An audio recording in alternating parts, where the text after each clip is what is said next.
Advisor تلسی گبرارڈ نے واضح طور پر امریکی کانگریس کو یہ رپورٹ دی تھی، اور یہ رپورٹ کچھ زیادہ دیر پہلے نہیں بلکہ ابھی آج سے کچھ 2 مہینے پہلے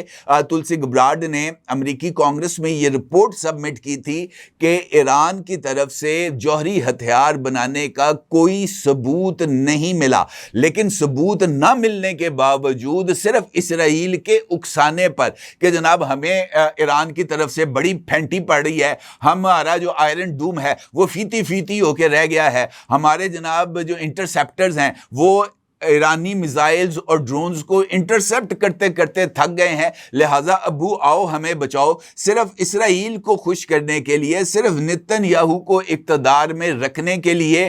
جو ہے وہ امریکہ نے ایک ایسی لڑائی اپنے سر مول لی ہے جس کی امریکہ کو یقینی طور پر قیمت ادا کرنی پڑے گی، کیونکہ اس سے پہلے جب عراق میں وسیع پیمانے پر تباہی پھیلانے والے ہتھیاروں کی آڑ میں حملہ کیا گیا تھا تو اس وقت امریکی عوام کا اس طرح کا رد عمل فوری طور پر سامنے نہیں آیا تھا۔ جب عراق میں لڑائی آگے بڑھی تھی تب لوگوں کو اس بات کا احساس ہوا کہ عراق کے اوپر وسیع پیمانے پر تباہی پھیلانے والے ہتھیاروں کی تلاش کی گئی ہے، چپا چپا عراق کا کھود دیا گیا ہے، لیکن ایک ایسا ہتھیار نہیں ملا جس کے بارے میں یہ کہا جا سکے کہ یہ وسیع پیمانے پر تباہی پھیلانے والا ہے۔ تو اس کے بعد امریکہ کے اندر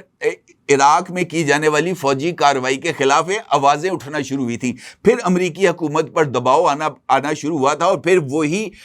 دباؤ تھا جس کی وجہ سے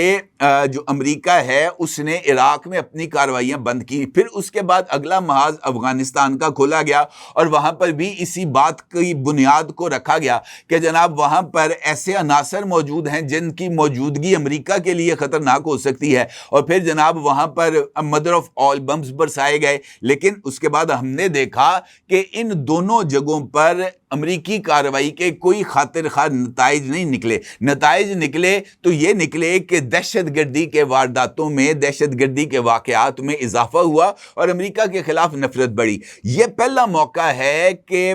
حملے کے فوری بعد امریکی عوام خود سب سے پہلے باہر نکلے۔ دیگر مسلم ممالک میں لوگوں کی طرف سے یا ان کی حکومتوں کی طرف سے محض مذمتی بیانات سامنے آئے۔ سعودی عرب کا یہ کہنا ہے کہ جناب ایران پر امریکی حملوں کی ہمیں تشویش ہے۔ پاکستان کی طرف سے یہ بیان سامنے آیا سرکاری سطح پر منسٹری آف فارن افیئرز کی طرف سے اور منسٹر آف فارن افیئرز کی طرف سے کہ جناب یہ جو حملہ ہے امریکہ کا ایران کے اوپر یہ قابل مذمت ہے، اور کسی ٹھوس ثبوت کی بنیاد کے بغیر جناب یہ جو حملہ کیا گیا ہے اس نے UN چارٹر کی خلاف ورزی کی، اور اسی طرح کے مذمتی بیانات مسلم ممالک کی طرف سے آئے۔ کسی جگہ پر ایک پتھر نہیں گرا، کسی جگہ پر ایک بندہ باہر نہیں نکلا جس نے باہر نکل کر جو ہے وہ اس بات کا نعرہ لگایا ہو کہ جناب امریکی حملے نامنظور۔ امریکہ ہی ہے جہاں سے یہ آواز نہ صرف بلند ہوئی ہے بلکہ یہ نعرے لگے ہیں، no war in our name, Trump must go, this is not our fight. یہ نعرے لگائے گئے ہیں امریکی عوام کی طرف سے، چاہے وہ نیو یارک ہو، شکاگو ہو، سان فرانسسکو ہو، واشنگٹن ڈی سی ہو، بوسٹن ہو، فلوریڈا ہو، ہر جگہ پر جناب جنگ مخالف ریلیاں نکلی ہیں، اور ان ریلیوں کا یقینی طور پر امپیکٹ ہوگا۔ اب اس صورتحال میں یہ سوال ہے کہ کیا یہ لڑائی یا کیا یہ مخالفت محض ریلیوں تک ہی محدود رہے گی؟ مجھے ایسا نہیں لگتا، کیونکہ مختلف امریکی کانگریس میں جن کا میں نے ابھی آپ کے ساتھ ذکر کیا ہے انہوں نے امریکی کانگریس میں صدر ٹرمپ کے خلاف قانونی اقدام اٹھانے کا جو ہے وہ فیصلہ کیا ہے، اور ان کا یہ کہنا ہے کہ ایک قانون ہے امریکہ کا جس کا نام ہے وار پاز ریزولوشن، جس کے تحت امریکی پریزیڈنٹ کو یا تو جنگ شروع ہونے سے پہلے جنگ کی اجازت لینے کے لیے کانگریس میں قرارداد کو منظور کرانا ہوتا ہے، یا جنگ شروع کرنے کے 48 گھنٹے کے اندر اندر یہ ریزولوشن موو کرنا ہوتی ہے کہ جناب یہ وجوہات تھیں، ان وجوہات کی بنیاد پر پریزیڈنٹ کو اپنے اختیارات کو استعمال کرتے ہوئے کارروائی کرنا پڑی، کیونکہ اس اگر یہ کارروائی نہ کرتے تو امریکہ کی سالمیت کو خطرہ لاحق ہوتا، اور 48 آورز کے اندر قرارداد کو منظور کرانا ضروری ہے، اور قرارداد پیش ہونے کے بعد امریکی کانگریس اس بات کا فیصلہ بھی لے سکتی ہے کہ وہ صدر کو پابند کر دے کہ جناب اب کے بعد آپ نے کسی طرح کی کوئی کارروائی نہیں کرنی۔ لیکن یہ ڈونلڈ ٹرمپ ہیں، اور ڈونلڈ ٹرمپ جو ہیں وہ کسی قانون کو خاطر میں نہیں لاتے، اور ڈونلڈ ٹرمپ کی طرف سے جو اس ساری صورتحال پر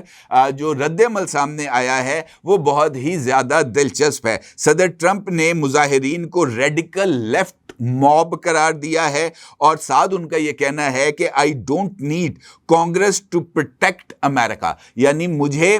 امریکہ کے تحفظ کے لیے، امریکہ کی حفاظت کے لیے کانگریس سے منظوری لینے کی کوئی ضرورت نہیں۔ اور ڈونلڈ ٹرمپ کے ان الفاظ نے یقینی طور پر آگ پر تیل چھڑک دیا ہے، اور خود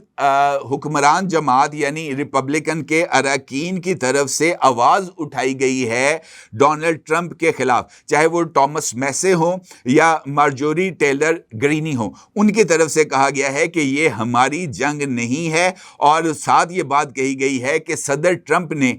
جو اپنی آئینی طاقت ہے اس کا ناجائز استعمال کیا ہے۔ اور یہ بات بھی سامنے آ رہی ہے کہ اگر ڈونلڈ ٹرمپ نے جنگ کے حق میں قرارداد کو منظور نہ کرایا کانگریس سے، تو پھر پریزیڈنٹ ٹرمپ کی امپیچمنٹ کی راہ ہموار ہو جائے گی۔ تو یہ جو صورتحال ہے، مجھے ایسے لگتا ہے کہ یہ محض ایک فوجی حملہ نہیں تھا، بلکہ امریکی جمہوریت کی بنیاد کے اوپر بھی سوال اٹھایا گیا ہے، جس کی ممکنہ اثرات ہو سکتے ہیں، جس کے نتیجے میں ڈونلڈ ٹرمپ کے خلاف امپیچمنٹ ہیئرنگز کا آغاز ہو سکتا ہے، وار پار ریزولوشن جو ہے وہ منظور کی جا سکتی ہے ڈونلڈ ٹرمپ کے خلاف، مزید مظاہرے اور سیاسی خلفشار کا امریکہ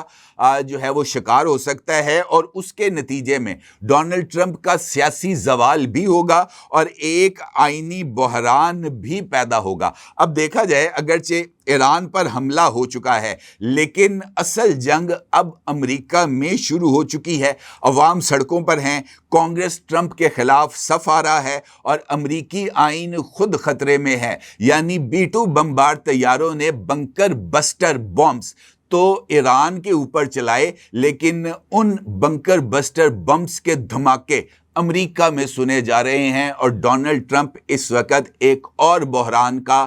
شکار ہونے جا رہے ہیں، اور اس کی وجہ ہے صرف اور صرف ایک